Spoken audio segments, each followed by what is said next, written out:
Welcome to MAP, the bi-weekly market access podcast hosted by me, Dr. Stefan Walzer. I am the innovator of Market Access 4.0 and a health economist by training and working in the fields of market access, reimbursement, pricing, and health economics since 2004. Discover Market Access 4.0 and unveil the future with our innovative solutions. Max Insights, our fast and easy AI-based reimbursement planning platform. Dobo, our new revolutionizing way of creating reimbursement dossiers across the globe with the first and only dossier writing AI bot. Cubo, our new AI-based objection handling platform. And Waffle, train with Waffle's virtual reality genius in an immersive environment and with an AI-based counterpart. We are Market Access 4.0, so check out our website, marketaccess4-0.com. And now let's dive into the current discussions, processes, and trends in market access across the globe.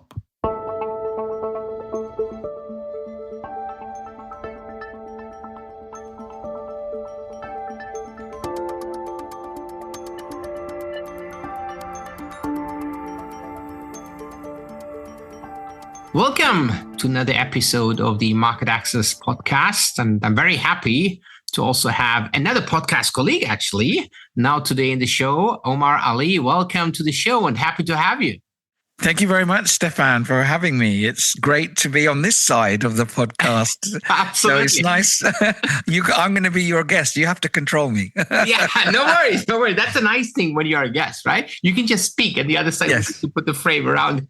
But before we start, maybe we can just quickly, start really with a quick introduction from your side. I presume most of the listeners might know you, but for those who would not know you, just maybe give a quick intro that we know who's today sitting on the other side as a guest. Thank you, Stefan. So wonderful to be here and great to link up with all your listeners. So my name is Omar Ali. I'm head of payers at Vipora, which are a small boutique consulting agency that specialize in innovative contracting, value-based agreements, and drug pricing negotiation. My background, I'm a pharmacist by background trade. Been working as a payer within the healthcare system really all my career. Did NICE HTA for a number of years. And this is really where my whole interest in access reimbursement came in, working at one of the really globally renowned institutes of NICE, the HTA, supporting some of the technology appraisals, economic decision-making processes, and really evaluating prices of medicines and some of the negotiations. I'm doing my interim, at the moment, my PhD in value-based agreements and innovative contracting, which is really one of my specialist areas, and my heart really goes there for the kind of nuanced way in which we can bring innovative thinking to alternate reimbursement models for medicines, which has never been needed more than it has today. And I have a number of visiting lecturer roles on VBAIC, actually across the globe. I've been doing a number of that. And I sometimes, some of your listeners may have seen me present at various conferences. The whole pricing reimbursement landscape ecosystem has never been a more fascinating time, Stefan, to discuss this and share with you. I'm totally with you. And interestingly, when you were just introducing yourself, I think a couple of those buzzwords really, I think also to me, stood out, right? Innovative contract, value-based agreements. Why do we need those? Because I think ultimately, pharma, if you say globally, right, that's the other big thing. But if pharma or industry is rather struggling to demonstrate maybe the value to payers, and that is maybe where we as well need to go into those kind of, further pathways beyond, the standard HTA path. So why do you think pharma's industry is maybe struggling to really demonstrate value? So are they? I don't know. I don't know what you think, right? They definitely are. And I think I can give the perspective both as a former government payer at NICE, where we assess many medicines which struggle to demonstrate the value, all the way through to the supportive work I now do in our consulting, where we support manufacturers in their value proposition and their drug price negotiation. I think across our travels, I've seen there's three emerging themes, Stefan, and I think your listeners will resonate with this. The first is these cost effectiveness thresholds. More and more markets are now putting them up front and asking companies to put this kind of fiscal economic view on what historically has always been a clinical value story. And I think companies are now finding some of these thresholds unworkable. Like ranging, like in the cost per quality for NICE has often been criticized at the 25 to 30,000 mark threshold. And in fact, we'll talk about this later, maybe in geopolitics, there is some argument about increasing that. But I think first is cost effectiveness thresholds and payers asking drugs to meet this. The second is now budget impact and affordability. There are some medicines which are cost effective, but we can't afford them. I mean, this sounds almost counterintuitive. But I remember the first time when you think about, say, a drug like Sovaldi for Hep C, the cost effectiveness economic model was beautiful for this drug. If you could take patients off the liver transplant list, you could actually commercially get a very good premium price. But the affordability was a problem because of the cost opportunity of resource allocation. Often with budgets, they're fixed, they're coming from taxpayers. And so they don't have necessarily the ability to expand and incorporate like a 10 or 20 year timeline on health economic model. And the third, I think, is uncertainty, Stefan. And I think we're seeing more of this now, particularly with the technology of innovation we're seeing with CAR T, with gene therapy. I would even say some of the high cost oncology drugs where immature data sets is driving this. Maybe the population doesn't resonate. We know with gene therapies, we are selling drugs on the promise sometimes of a cure, or let's say curative model, but the data may be 2 years.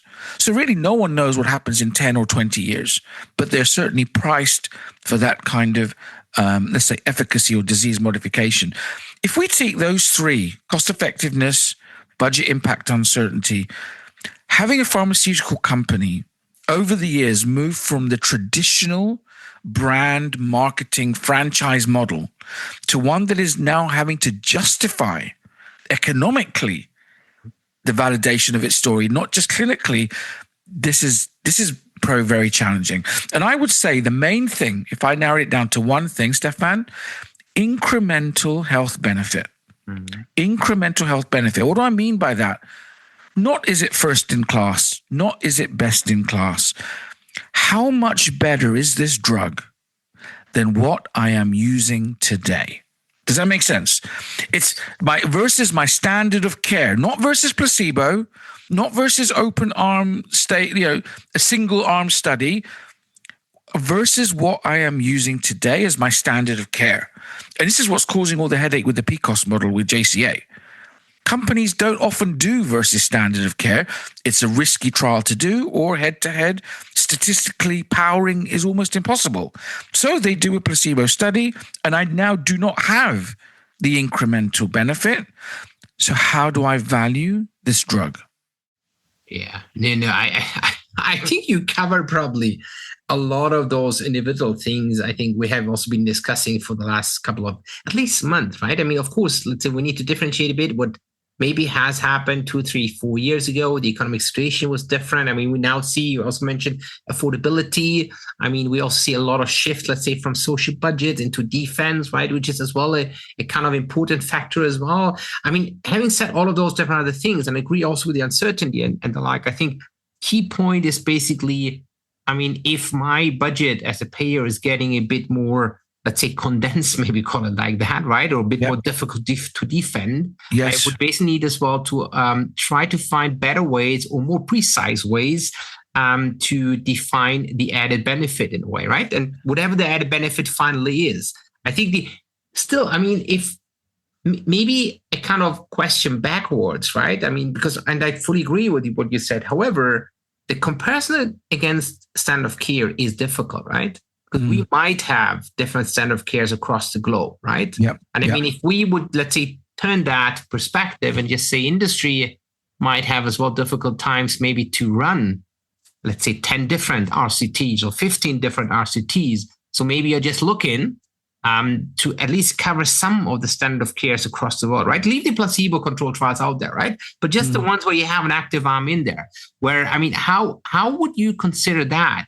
Because, I mean, of course, and you're coming out of the UK NICE, let's say, approach as well, where I think indirect treatment comparison have been a bit more pragmatically been seen and Yes. accepted. Yes. So how would you see that a bit on a global side, right? I mean, is that as well something which could be maybe as well being a bit seen as a further and let's say development maybe from payers? Because you also mentioned this cost-effect threshold. Could that go hand in hand with acceptability of inter-treatment comparison to also maybe fulfill that standard of care comparison? I think as we move forward, and I know you guys are really, Dr. Stefan, your AI side is phenomenal. It's not even a lot of things that we do at Vipora into the AI business, but I know yours is phenomenal. I think AI might in the future be able to support this and how payers might be using AI. Maybe we'll come to that in a bit, but indirect comparison, for example, that's already going on. I would also say not all markets are equal. So, for example, if a company said to me, hey, Omar Ali, how am I supposed to do 28 different comparators for 28 different European countries?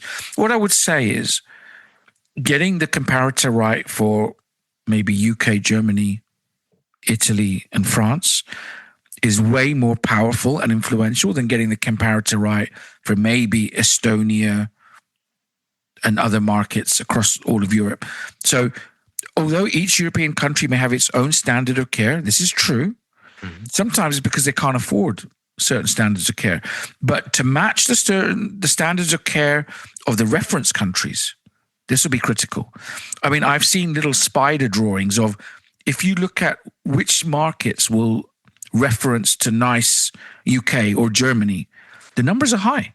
Yeah. But if you look at where does the UK reference, very low, if at all. So there are some markets that are not really looking anywhere else. They're very, very happy with the sophisticated HTA and reimbursement systems they have in place. So maybe what you need to do is go to the first, make sure you get the comparators right for the influential markets, rather than complain you can't do 28 comparators. The second thing I would say, what payers are asking, and this is, I think, is a positive, Stefan. I think in the absence of certain data gaps, there's maybe 3 areas that pharmaceutical manufacturers can improve on. Number one, quality of life. Increasingly, markets are looking, in addition now just to the fiscal model, just the threshold, to say, what about HR qual validated? So I mean, like, EQ5D, SF36, or those elements that will match. Generating quality of life data in a validated form is becoming increasingly important, if not essential, I would say. Even for markets traditionally maybe that haven't used quality of life, this is becoming key. The second thing is PROs. I'm not going to pretend that PROs will be the mainstay, but as ancillary data collection, showing your patient-reported outcomes, I think is becoming quite influential and valuable over and above your pivotal RCTs. And finally, what is your real-world evidence strategy? So if you're a pharma manufacturer, we are seeing now real-world evidence being used to accompany pivotal trial data, both by regulators and payers. We just need to align a bit on the nomenclature and the discussion of real-world data, real-world evidence, how it's used. But these are ancillary aspects that manufacturers now cannot ignore. So yes, bring a nice, credible, unmet need medicine to the market. And I mentioned those 3: cost-effective, budget, impact, uncertainty. But now I'm broadening my wings. And now we're talking HR qual, PRO, real-world evidence. This is now we're looking more of like a playbook in the value proposition, Stefan. I think the old model of first in class, best in class, we have KOL medics who think our drug is amazing. This is not going to work anymore. But I can tell you now, there are many companies who still think they can keep dragging with this old model. Yeah. No, I believe that. Absolutely. You must be seeing it and living it every day, Stefan. Exactly. I mean, habits, or let's say to change habits is difficult, right? But I think it makes a lot of sense, I think, what you just described. I mean, I want to touch base a bit on, let's say, you just said real world evidence strategy. And I mean, if I can still remember maybe a couple of years ago back, we had an advisory board in Germany, and one of the companies was also bringing their kind of idea on real world evidence on there, right? And I mean, payers were basically interrupting them even before they were ended with that, right? By just saying, you know what, real world evidence doesn't matter in Germany. Okay. At the end of the day, I think important now as well, you said uncertainty, you brought up the example with CAR T cell therapies, orphan drugs. I mean, suddenly even in Germany, the GBA has accepted some kind of real world evidence / registry data, because otherwise we would not have had any CAR T cell therapies or ATMPs generally on the German market. So I think also this one has opened a bit. However, I think on the other side, I think some of the discussion we currently see as well, probably across different payer types, is how to further strengthen, let's say, the evidence demonstration, especially also for orphan drugs, where ATMP is also part of. Do you think anything like that would basically happen? Or do you think maybe the whole kind of, as we discussed a bit beforehand, right? I think the whole kind of bubble for rare orphan drugs will potentially burst in the future? Or is that maybe something too dramatically or too drastically thought about? So as we move on to orphan drugs, I think a lot of your viewers probably don't want to hear this, okay? But they need to hear it. Absolutely. So stay on. They need, yeah. I was recently presenting at the Real World Orphan Drug Congress. It was in Amsterdam. And in fact, indeed, I had your analogy, I like this, will the bubble burst? Rare disease. And they said, Omar, what do you mean? What bubble? What? Everything is good. And I was speaking to drug manufacturers who were saying we get premium price with orphan drugs. We are being encouraged to develop orphan drugs. That's where all of our money is going. So we can get $1 million, $2 million, $5 million drugs. That's what we want to do. I think the bubble will burst. I'll define what I mean by that, because maybe that sounds very dramatic. There is a problem right now with the rare disease orphan drugs. This is what the problem is. It's not rare. Mm-hmm. Individually, the diseases are rare. This is true. So often the claim of why my drug cost $250,000, $500,000. I mean, I was looking at, we'll put a slide up on this, Stefan, for your listeners so they can watch it. There was, I did a slide at a US presentation on the world's most expensive drugs. It's US price, to be fair. And the price, they're all orphan disease. They're all gene therapies. And we've seen the price go from $1 million a patient, $2 million a patient, $3 million a patient. The last one, I think, was $4.5 million. And we'll have a visual for your readers to have a look. We don't know what the ceiling is. Mm. Do you understand? Mm-hmm. People will the investors will say, wow, I'm just seeing the price go up, will invest, and I want my $4 million return. Of course. Another visual I need to share, London School of Economics. And I'm sure a lot of your listeners have seen on LinkedIn, it's a big circle with like 100 dots. And each dot represents a new CAR T gene therapy coming to market in the next 3 to 5 years. It's a beautiful visual. I'll share it, and I'll share it with your listeners today. And it shows hematology, cardiovascular, metabolic, central nervous system. They're all rare disease. They're all gene therapies. Mm-hmm. And each of these gene therapies is already invested. Mm-hmm. And whilst rare disease might be 1 in 150,000, 1 in 200,000, that's why they're priced so high. Collectively as a payer, if you collect everyone with rare disease, it's 1 in 17. Yeah. Now keep this in mind, 1 in 17.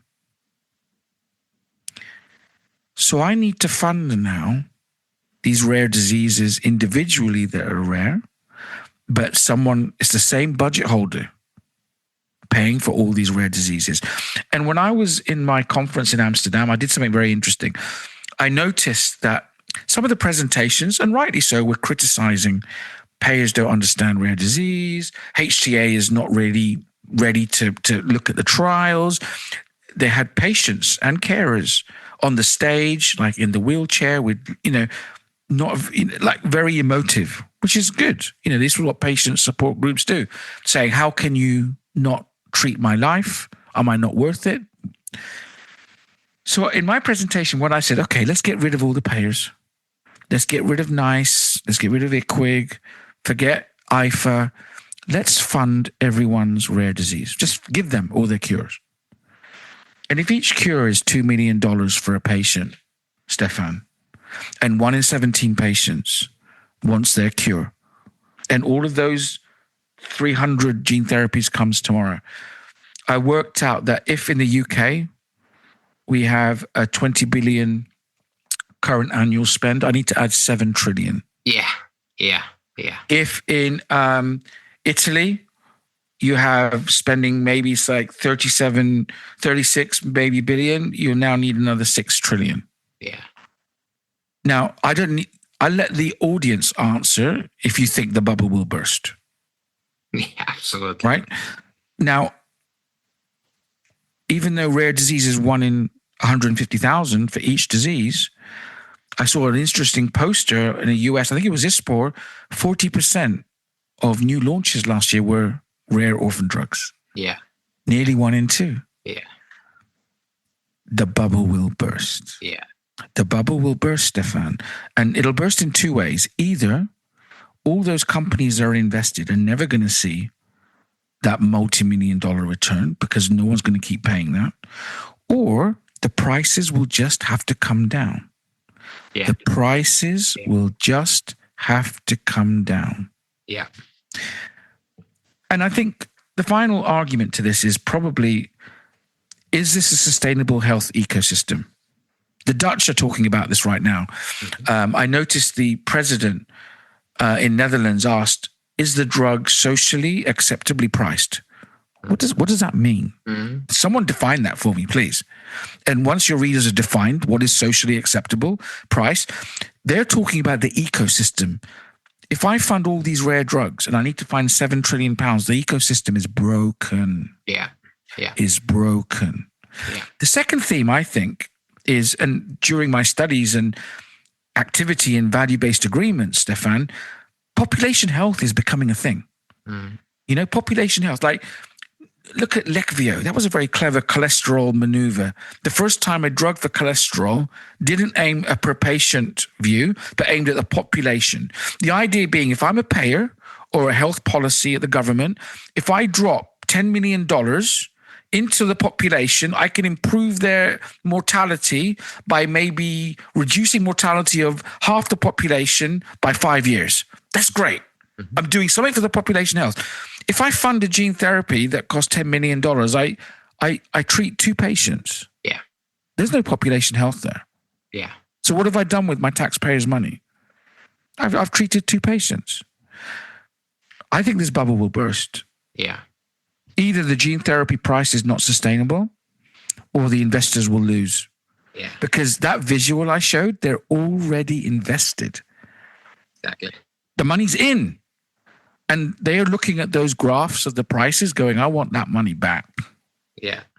Yeah, no, I can only agree. And I mean, just out of, let's say, negotiations we have done the last couple of years, I think at least across Europe, right, we're coming back to the global versus US and so on in a couple of seconds or minutes.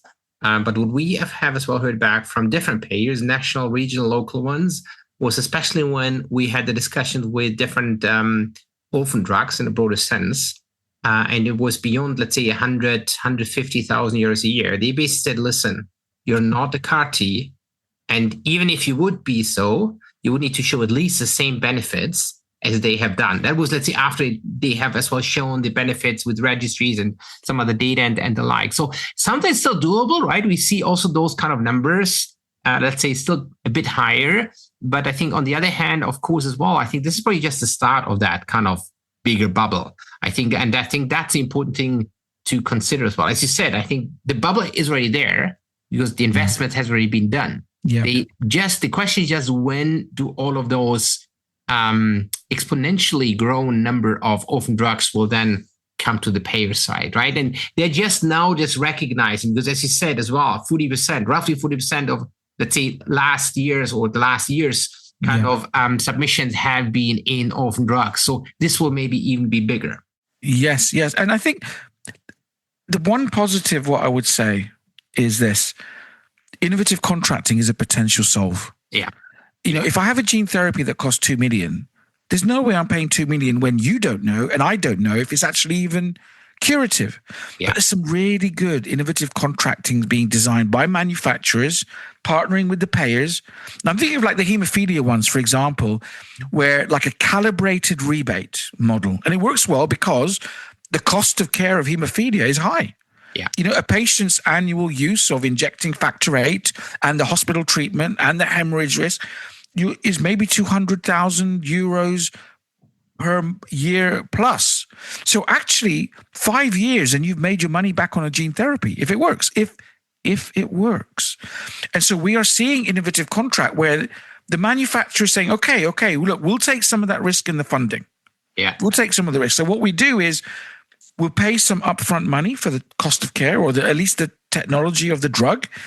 And then what we do is if, for example, and I'm talking about a calibrated pay for performance model that we've seen, if the gene therapy works for, say, 5 years and the patient is cured, then you pay the full price. If, and I'm being dramatic extreme, the gene therapy stopped working at 6 months, you get most of your money back. Yeah. Yeah. And there will be a calibrated response, a heterogeneous response, a curve with the patients, where some maybe respond forever, some maybe run out three years, maybe some don't never respond. And so now what you can do is pay for the drug depending upon its performance. With regard, and you mentioned the real world strategy, and it made me think about something which it's going to kind of make me laugh a bit. But it's not funny when it's happening.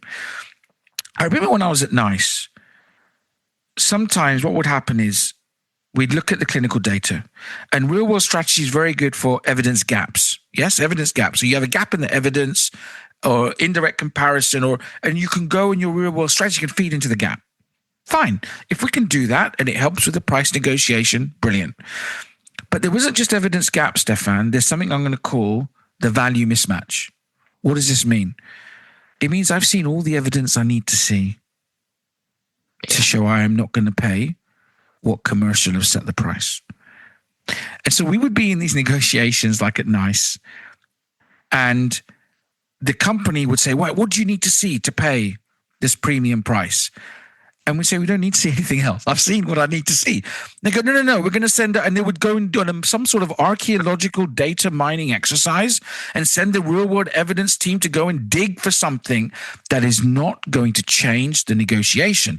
It's not because the real evidence doesn't work. Yeah. It's the commercial have set the price that no longer represents the value. Yeah. Do you understand? So that means I will pay for the drug, just not what you're asking. And no amount of real world evidence is going to make me pay the Lamborghini when I'm looking at the Fiat. Exactly. Okay? No real world evidence. The companies still do this. Do you understand? And what's happened is it looks like a real world evidence failure, but it's not. The commercial have set the price and they're trying to ask real world evidence to do something that's never going to deliver. Yeah, no. I fully agree. I mean, at the end of the day, everything is basically around the price. I mean, we had, we had a lot of those discussions where, especially let's say in the middle of a negotiation, companies were just asking, so you know what, that's just taking too long of time, right? Just let me know how would my product be accepted and be reimbursed. So no problem. I'll tell you a price, and they will go with us within probably 10 minutes. Okay, tell me the number. And then, of course, the number is by far too low, right? It's not what they normally, let's say, come up with. It's part of negotiation, all of the like, right? But normally it's a lot cheaper, especially if you call it value mismatch. That is a lot cheaper. If you want to go fast on the market, or in some markets, even to get on the market overall, at the end of the day, maybe you need to lower the price ultimately. And I think this is, of course, a big kind of question mark, especially nowadays with the different kind of orphans, 18Ps, and the more to come. However, I would like maybe to move as well to our third component, what we wanted to add today, to make it a bit more complex, right? It's not easy. Don't do this to me, Stefan. Don't do this. Come on. It's making fun, right? So, ultimately, we have all of the complexity we've just discussed, right? And now we add the geopolitical kind of issues on top. Which is a lot of different things, right? We had different wars, hence changes in kind of budgets from social to defense. we have tariffs, we have tariff wars, we have MFN coming up. So what do you want to make out of that? Omar, tell me. Where can we start? Let's start. So the first thing, let's start. So at Vipora, one of the amazing experiences and consulting support we've given is the drug price negotiation on CMS. Mm-hmm. So as you know, and your readers will probably know, your listeners, sorry, the US have been done 2 rounds. In fact, they reported the last round of MFNs yesterday, I think last night for Thanksgiving. And of course, Trump, the administration will be saying, hey, look, I've negotiated 50%, 60% discount on the Another top 10 deal. drugs. Another deal. That's right. So we have been in a great position of supporting at least now 7 manufacturers across round 1 of the CMS drug price negotiation, across round 2 of the CMS drug price negotiation, and we're going to be supporting in round 3. So what are we seeing and what we have learning? Well, the first thing I would say is this has often been touted as like a no-win negotiation. US manufacturers normally, why would they come to us for help, for negotiation? These guys are great. I mean, they're negotiating with PBMs, massive deals. But those negotiations are a trading value, right, Stefan? They'll say, hey, look, we'll give you a couple of points of discount or rebate. You give us a favorable formulary tier. Maybe you remove PA to label, and we do a deal on the formulary. This government negotiation, if the company says, hey, we'll give you this discount, this rebate, what do we get in return? Nothing. Yeah. You understand? So what the US administration have done is they brought in 10 companies, 10 brands, and then now 10 brands and then 15 brands. And they're saying, you have got one, we're going to take from one. That's the negotiation. Yeah. Yeah. You're coming with one, we're taking from one. Your position isn't any there's no uplift or upside. There's only downside. Your job is to mitigate how much I take. That's it. That's the negotiation. Yeah. So you can see why most of the manufacturers, or I believe maybe all of them, are not just entering the negotiation, but they're also suing the US administration, saying this is not a legal due process. Anyway, we've not been involved in that side. We've been supporting the HTA element, because what the US government are doing with these negotiations has an element of HTA type analysis, which isn't typical for drug rebates with PBMs. That's not really what goes on. It does go on in the US P&T committees. I'm aware of that.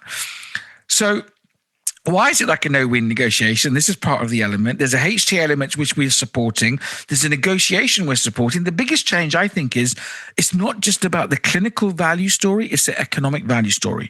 And it's not just about the economic value story, Stefan. It's about how is the US products and brands supporting the Medicare population, certainly initially, as this goes wider.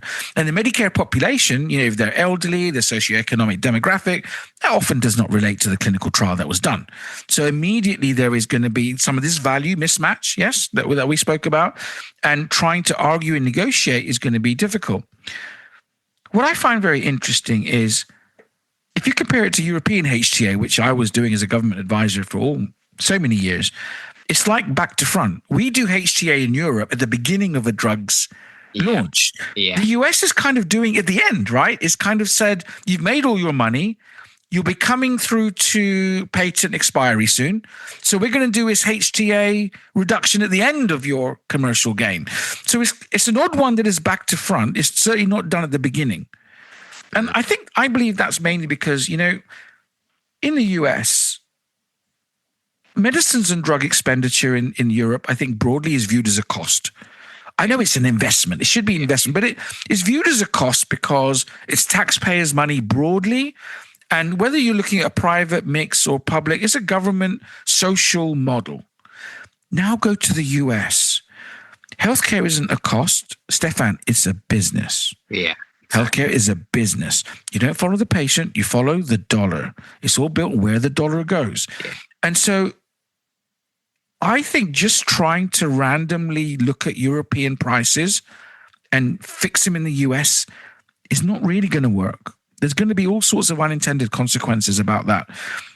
Really, the US needs its own value framework that suits the US culture and the algorithms that support. And I think whilst I can see what the US administration is trying to do, this notion that, in Europe it's lower prices, US is high, let's equalize.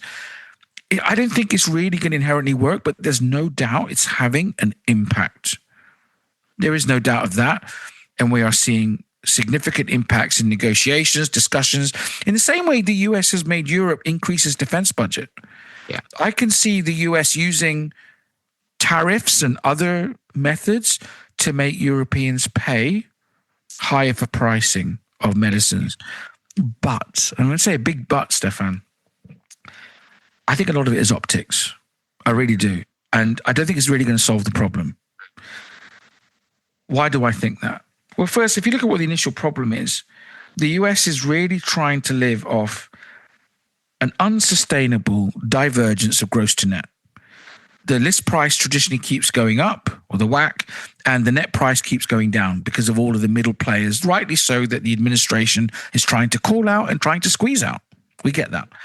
But the patient's copay model is based on WAC or list price. It's not really based on net. So that's one element to this. Let's look at, did you see the news reports about Lilly said, we're going to increase Mounjaro price in the, I think UK was one of them. In UK, maybe not the only one. Yeah. And to help make the optics look better for US. Yeah. So I'm just going to play this out and let's see what happens. So NICE approved Mounjaro for use.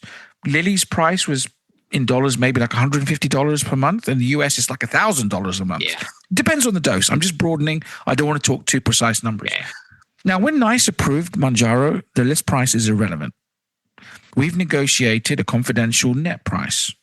The government has. Remember, we don't do rebates. There's no middleman. It's just negotiation low price.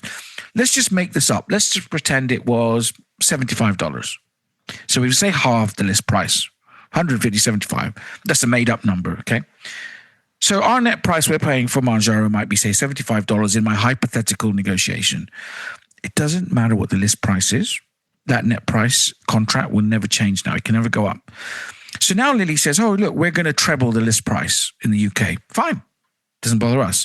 $100, $200, I think they said now it's $330. We're still paying, say, 75 or whatever it is.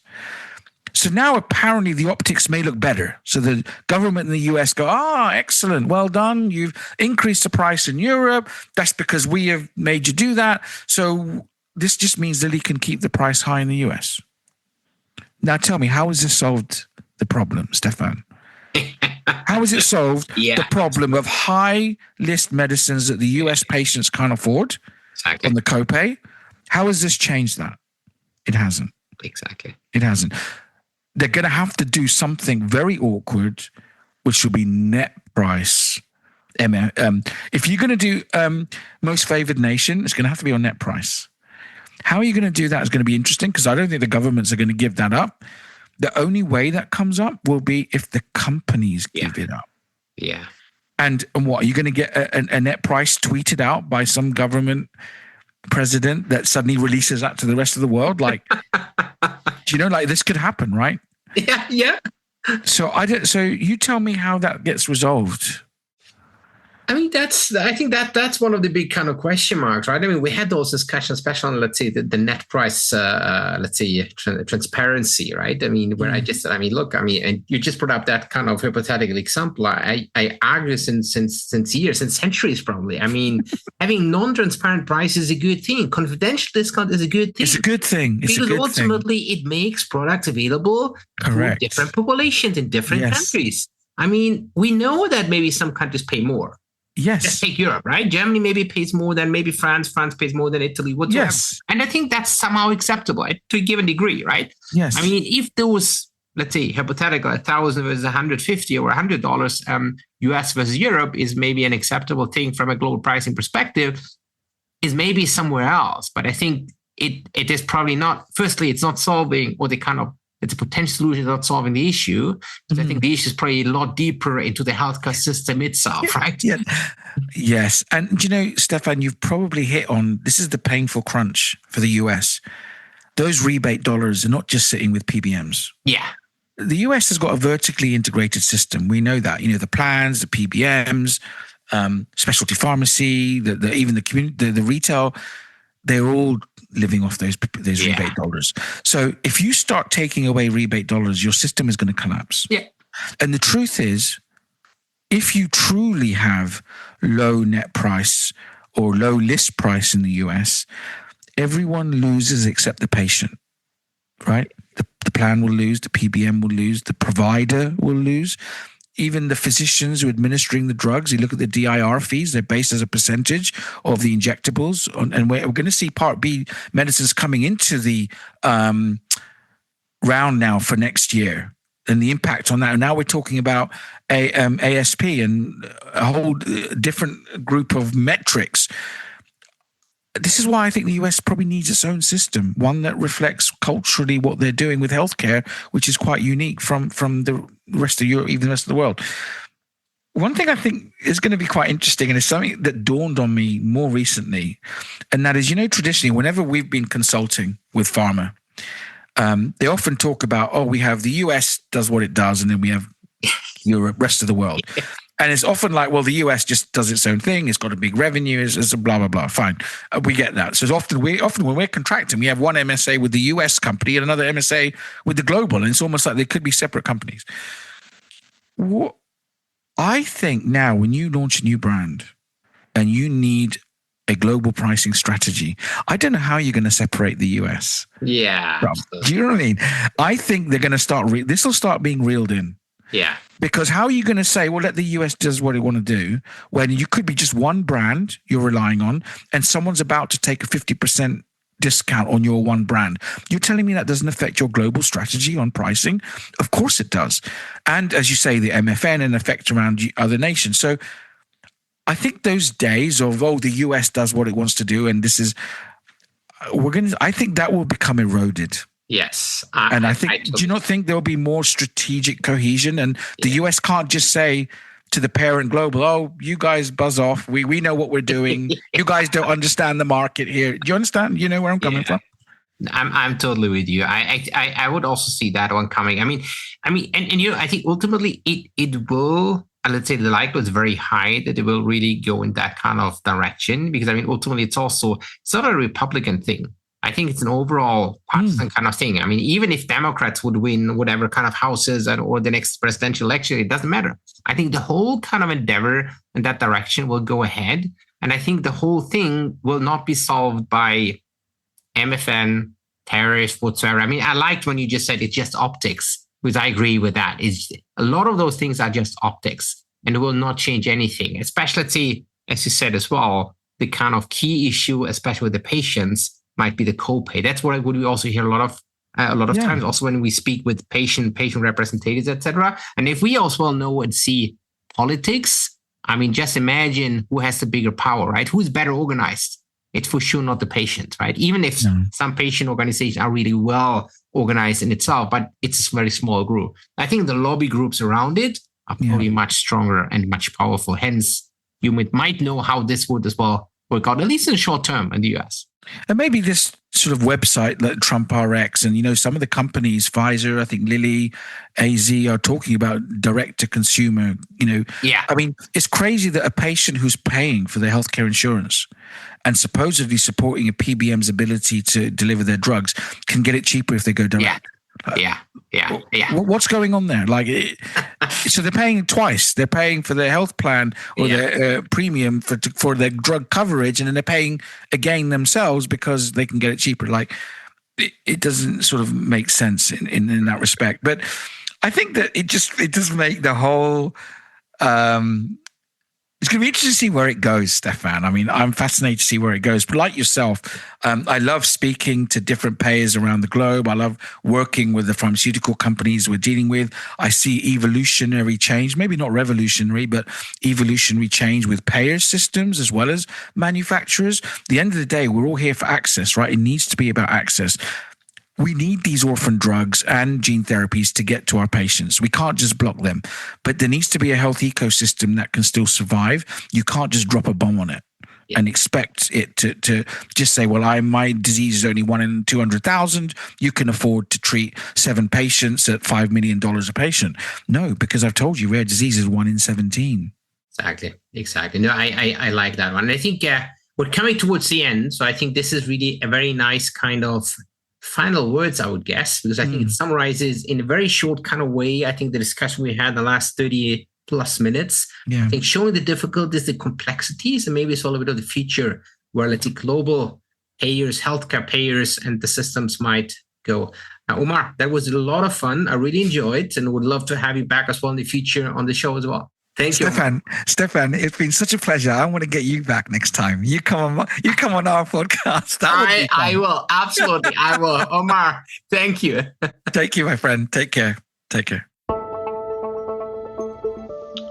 Another great episode of the Market Access podcast today with a veteran as a payer with Omar Ali. It was good fun, and at the same time, we really delved into some of the key topics we have been discussing now in the last couple of weeks and months, also within the market access community. I think 3 themes overall. I think he as well said it, why maybe it's also getting even more complex in the area of market access and reimbursement. I really clearly seen more as the economic component of decision making. Some countries, for example, also including more cost effectiveness, hence also cost effective thresholds. The second thing is, of course, as well, budget impact, affordability. I think we heard about, let's say, budget which are decreasing, different decisions with fixed payer budgets, which are being a kind of issue. And the third one is rather broader, with the terminology described as uncertainty on the data, on the results, on the outcomes. And we discussed that as well in the context, for example, of orphan drugs. If orphan drugs and the bubble, what we argued will burst, might be rather the question if, for example, the prices come down, which is maybe just another definition of bursting a bubble. So ultimately, there is already a lot of orphan drugs coming up there, some also in the 18P areas, and some with really high price expectation. There, of course, the question is, how could we get there to a, quotes, socially accepted price? And that, of course, across different jurisdictions. Ultimately, and finally, also, we discussed about geopolitical kind of situations. We have touched base a lot more on the drug price negotiations for CMS, for example, in the US, the potential impact